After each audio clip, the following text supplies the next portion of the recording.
a group of elderly men were sitting around the nursing home living room talking about death, as they do sometimes. Each one of them had an idea on the perfect way to exit the world.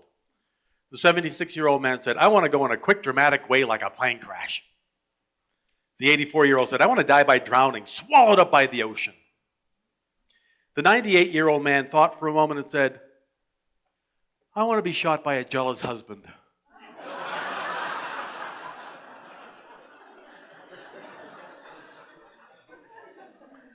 A Unity student, of course. While down the hall, their wives were chatting about their challenges in remembering things. The first woman said, I go to the refrigerator and forget what I needed in there. The second one said, there's nothing. Lately I'm on the stairs. I can't remember if I'm going up for something or coming back down. The third woman laughed at the other two and said, I guess I'm lucky. I don't have any problem with my memory at all, knock wood. Come in.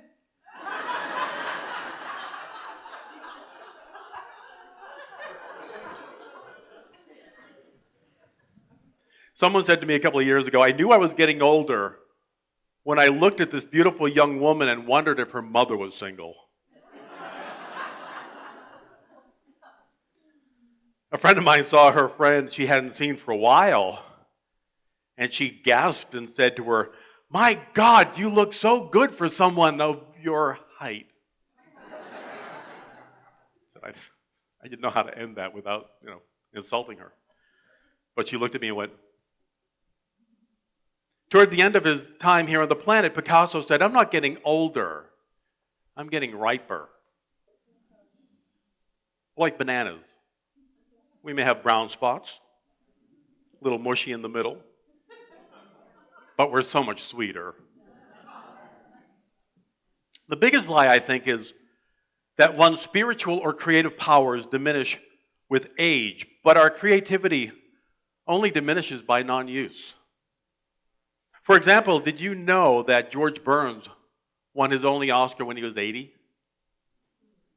Golda Meir was a young girl of 71 when she became Prime Minister of Israel.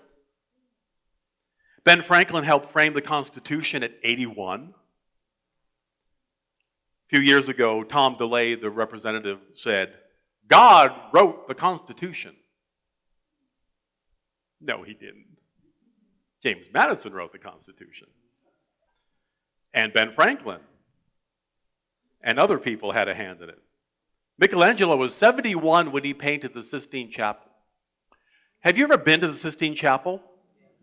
71 years old. My gosh. And he created the most beautiful Pietà he did at 83. 83! Chipping away at that thing. George Abbott, the co-director of the Broadway revival of Damn Yankees, was 107. Grandma Moses didn't even begin to paint until she was 76.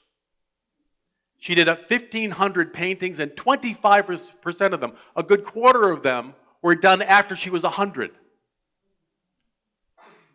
What's your excuse? I love what George Burns said after winning the Oscar. He said, you can't help but getting older, but you don't have to get old. It's very different. There are so many more examples of vibrant and creative lives that were lived fully and joyfully regardless of the age of the person. Again, Charles Fillmore at 93 said, I fairly sizzle with zeal and enthusiasm. How sizzly are you today? Welcome home. Great to see you. Now, I know tryptophan has a little to do with it. Fine. Moses is a classic example of the power of God within that is ageless. Moses was quite along in years when he was called to lead the Hebrew people out of Egypt and back into Canaan. Try to imagine your own life at 70, and you're relaxing after working your whole life, and you hear God say, I want you to go move thousands of people from this country to another country. I want you to take your whole neighborhood here in Bellevue and move to British Columbia. You are now a AAA tour guide without a bus or Denny's anywhere in sight. But first you have to convince the leader, Pharaoh, to let go of all of his free labor, on top of which you have a stutter and it takes forever to get one sentence out. When Moses asked God, "Who are you? Why are you talking to me? What is your name?" God replied, "I am that I am. Tell them I am sent you." In Unity Metaphysical Understanding, we call this the I am presence. It's God within us. That's the name of God within you, is I am. What are we saying all day long? How are we using our God name? I am healthy, I am prosperous, I am loving and loved, or I'm always sick this time of the year, I'm always out of money at the end of the month, I'm always alone because people leave after 3 months. We're saying God within me is this. We're driving it into our consciousness. Moses was having what we would call today a spiritual awakening or a peak experience. Paul on the road to Damascus was blinded by light. If you were here earlier when I shared my story a few months ago, I had the same experience. The burning bush wasn't burning, the light was within. I was meditating, I wasn't looking for that experience. All of a sudden it happened, I was blinded by light. But even then, even in the midst of this spiritual awakening, Moses was coming from a fearful ego. He kept telling God why God was wrong. Well, I can't talk well, I have a family, I'm retired, and I'm too old. Any of that sound familiar? There was no excuse the God of his being would accept for Moses not to do the work that he came to the planet to do, whether he was 70 years old or not. There is no excuse for any of us, regardless of our age, young or old, no excuse to not do what we came to the planet to do. And too many of us use age as an excuse when it's really just fear that is holding us back from experiencing all the good of God. And we have to ignore the naysayers who tell you that you're too old to do whatever just because they're afraid of their own power, their own good. Their fear doesn't mean you have to join their fear club.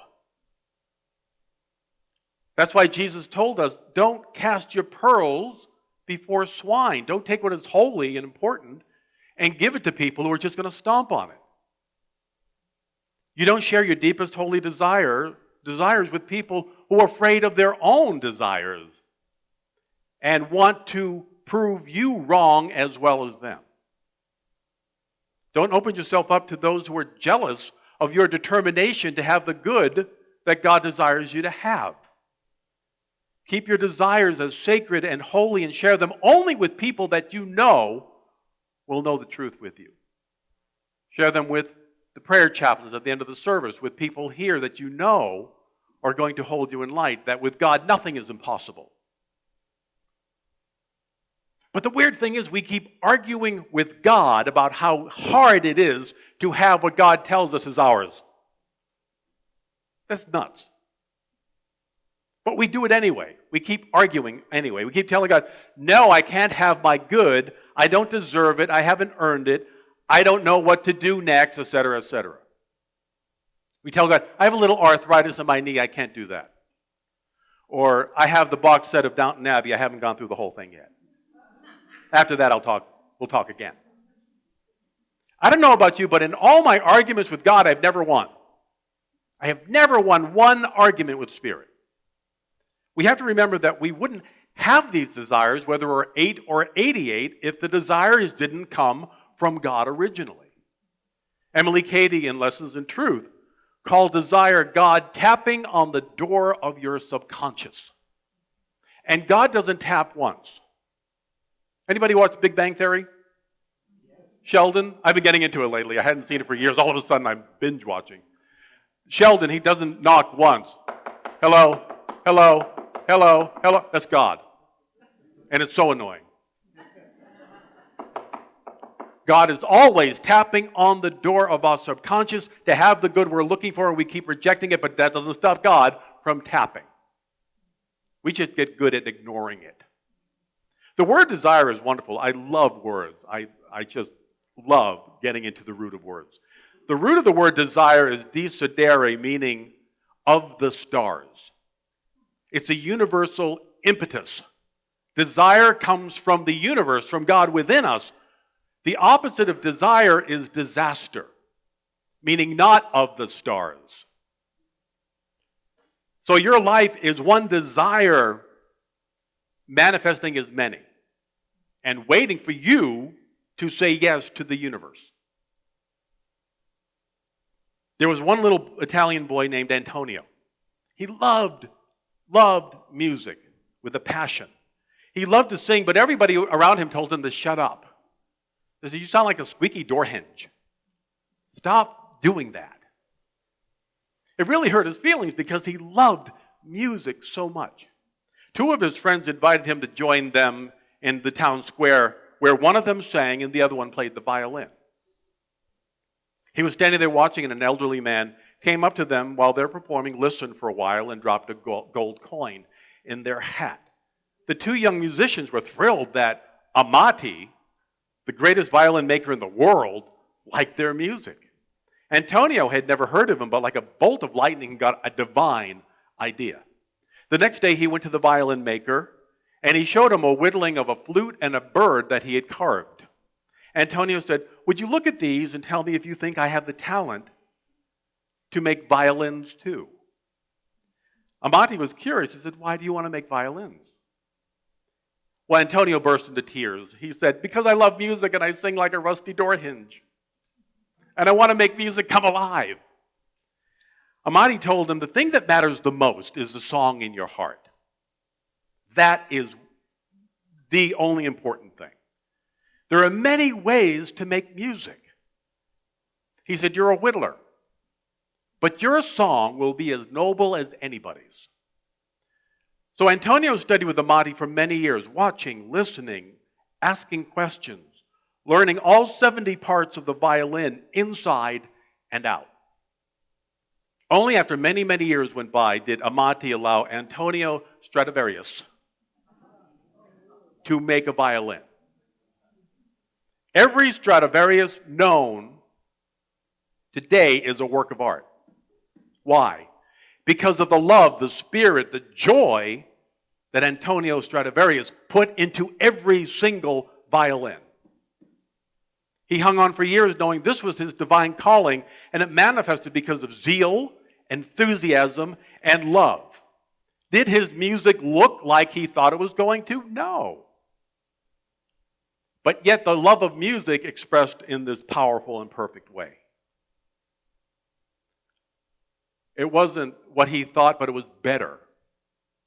How many people here have heard of Stradivarius? His love and desire has come this far that we know what a Stradivarius is. Love is the difference between genius and mere talent.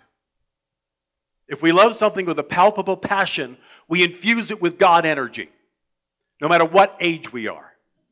How many people had a really wonderful Thanksgiving meal that was created with love? There's nothing like it. How many people had a Thanksgiving meal that was not created with love? We've all had those.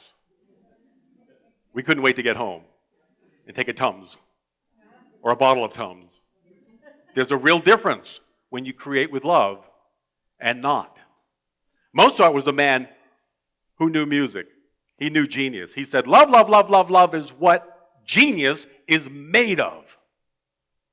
At 90, Pablo Casals, the great cellist, said, "As long as one can love, one is young forever." At 90, still painting with great vitality, Marc Chagall stated, "Only love is interesting. And I am only in contact with things that revolve around love." That would be my assignment for you this week. Only surround yourself with people who are loving and things that you love. And see what a wonderful week it'll be by next Sunday. We all have our music to make, our own art to create, in our own unique and wonderful way. Yours is totally different than anybody else's on the planet. But your love infusion makes it holy and makes it unique. And it doesn't matter how old the planet says you are. The power of God within you has no age. The Christ power that you are is eternal, vibrant, life-filled, and always ready to express when we are ready to express that good. When we accept the good, there is no age. But there's the catch. Are you open and receptive to having it? Or are you using what's going on in what we call age as an excuse not to have the good? Are you willing to take that step of faith like Moses did? Some people thought Moses was a little crazy, but he was born a basket case, so I've been waiting to use that for such a long time. Speaking of Moses, Grandma Moses, as I mentioned, took up painting at 76. Why did she do that? Because arthritis made her give up embroidery. And she had to keep creating. She had to create. At age 78, she had had over 200 exhibitions. And as I mentioned, she was painting even after she turned 100. We are the only ones keeping our creative juices from flowing. Don't tell me that you're not an artist. Art means create. An artist is someone who creates. A divine artist is one who takes the divine energy and ideas from spirit and creates a kind of life. Whether you're a singer or a dancer or a bread baker or a carpenter, whatever it is your art is holy. I did a creative art retreat in New York. We had 40 people show up. It was one of the most powerful, dynamic times that I've ever had as a minister to share this wonderful energy. It was so powerful, Unity Village said, why don't you do it at Unity Village? They put an ad in Daily Word. 12 people signed up. When they got in touch with people who had done retreats before, they said, oh, I'm not an artist. That is not my retreat. So if you think that you're not an artist, think again. You truly are an artist of life. Someone once wrote, growing old is no more than a bad habit, which a busy person has no time for. Age, please. I'm busy doing life. That's what our intention should be. We're all aging, but we don't have to grow old. I love the letter to Dear Abby a few years ago. The writer said, I want to go to medical school, but I'll be 50 when I graduate. Abby replied, how old will you be if you don't go to medical school and don't graduate?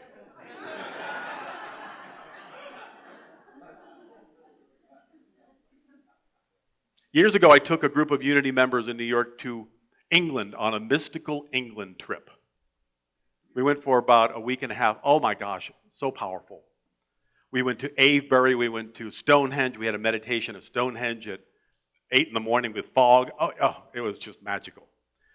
One of the days on the trip, we went to Glastonbury, the legendary home of King Arthur and the Holy Grail. And we were finishing up our visit there with a Climb of Glastonbury tour. Had anybody here ever been to Glastonbury? Glastonbury tour? You ever climbed the hill? Oh my gosh. Lungs want to come out of your mouth and your legs just want to give up forever. It's like a mini Everest. It's 600 feet, but that's a big 600 feet in the air. So our guide said, only those of you who are in good health go up there. If you're not, stay on the bus, talk with each other for an hour, and we'll be back. So by the time most of us reached the summit, we felt like we had climbed Mount Everest in some way. It was incredibly beautiful, goats and sheep running in front of you. It was really, really wonderful. But we were really feeling it by the time we got up to the very top there. Well, imagine our surprise after some time, a member of the group we thought had stayed on the bus joined us at the top. We were surprised because this incredible woman was 87 years young. All of a sudden, there she was coming over the crest. I would have been less shocked to see Jesus or King Arthur come. I was like, oh my gosh. I asked her later what it was, why are you here? I'm happy to see you, but why are you here? Is that rain? I thought somebody turned an Ocean CD on or something. I went, oh my gosh. Are we meditating now? Wow.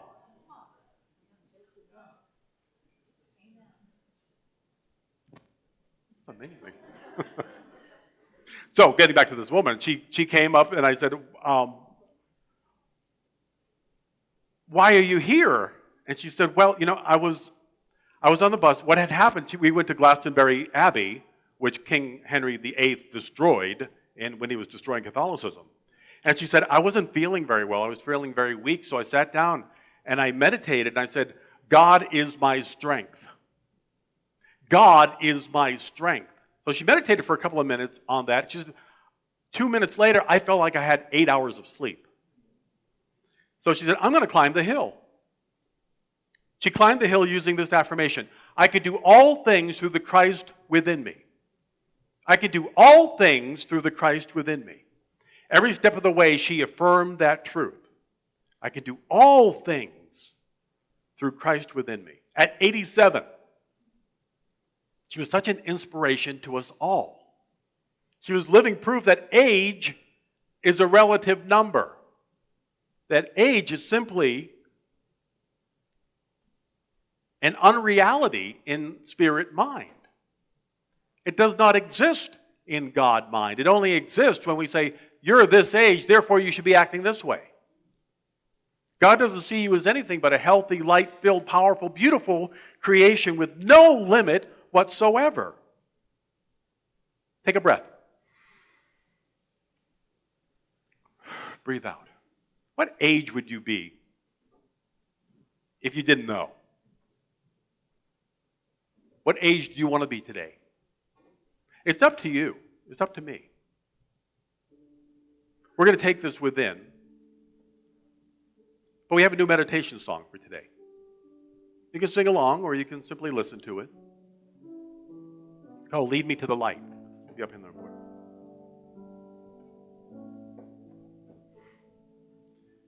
Lead me to the light. Lead me to the light. Help me to make it through. Lead me into the light. Sing with us. Make my eyes to see all that I could be. Help me to see it through. Lead me into the light.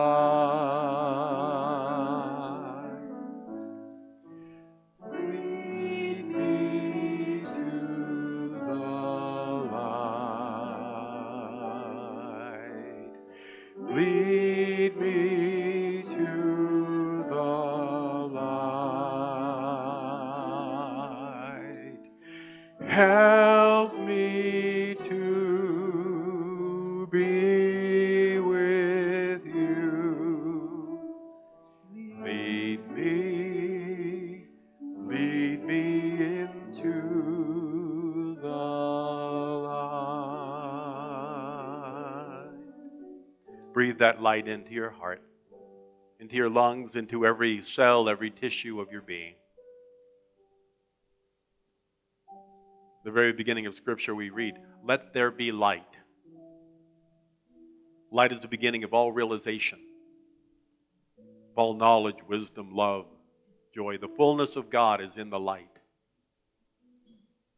Our brother shared with us, you are the light of the world. I am the light of the world. Breathe that in and breathe out.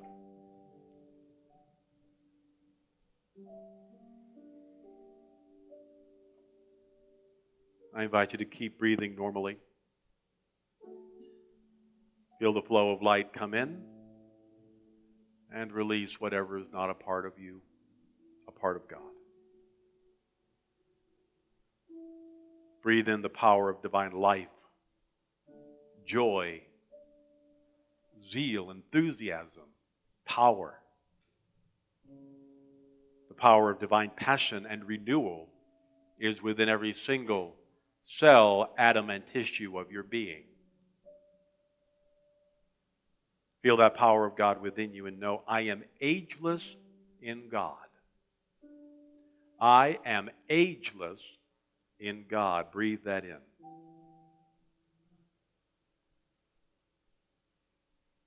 If there is a holy desire in you, God has a way of it coming forth regardless of what our birth certificate says.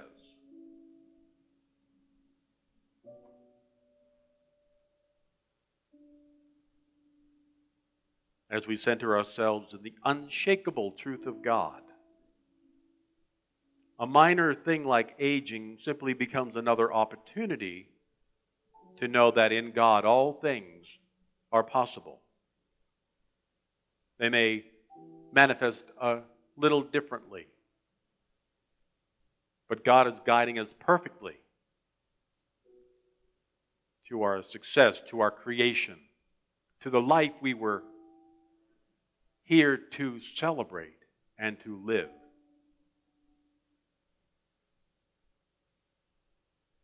Take a deep breath and feel that power of God at work in your body.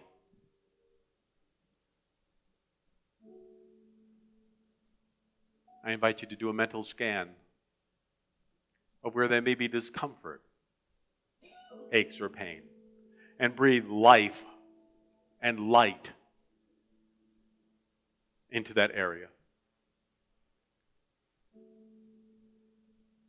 God is not only stronger than this, but God is the only power that there is in this. Divine order, balance, harmony, life are at work in every single part of our being. God is the strength within. God is my strength, as that woman affirmed. God is my strength,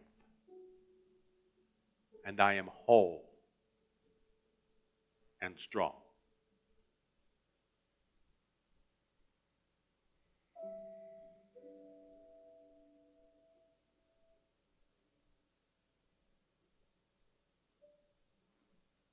Divine success and abundance are mine.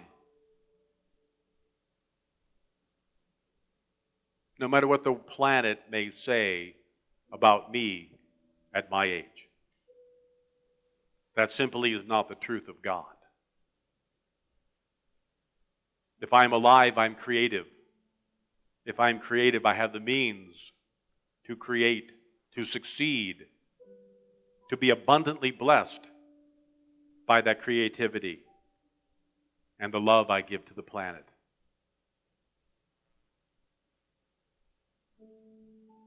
I am prosperous and successful at life. I am prosperous and successful at life. Let that take hold. Know that truth on every level of your being.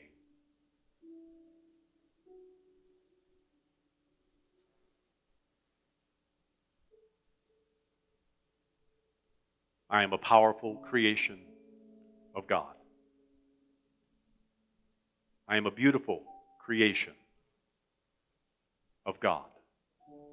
I am an eternally alive creation of God. I always have been, and I always will be. Feel the truth. Don't argue with it. Don't fight it. Just know it. Say yes to it and watch it work. In the silence of our being, just for a few moments, all it takes is one brief moment of knowing God and I are one.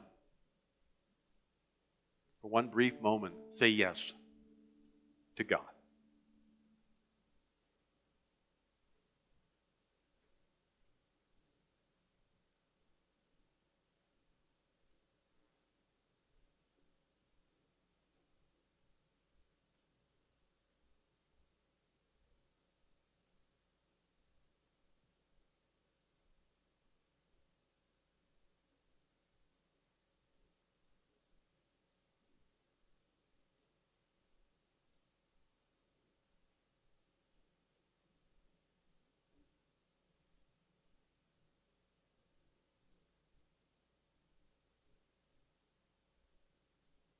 Breathe in.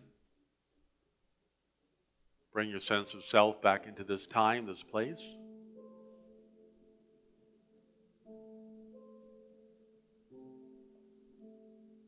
And as we do, we sing our way back. Oh my God, how I love you, my God.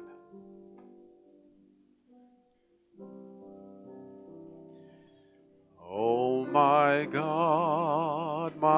God, how I love you, how I love you, how I love you. Oh my God, how I love you, how I love you, my God. God, how I love you, how I love you, how I love you. God, how I love you, how I love you, my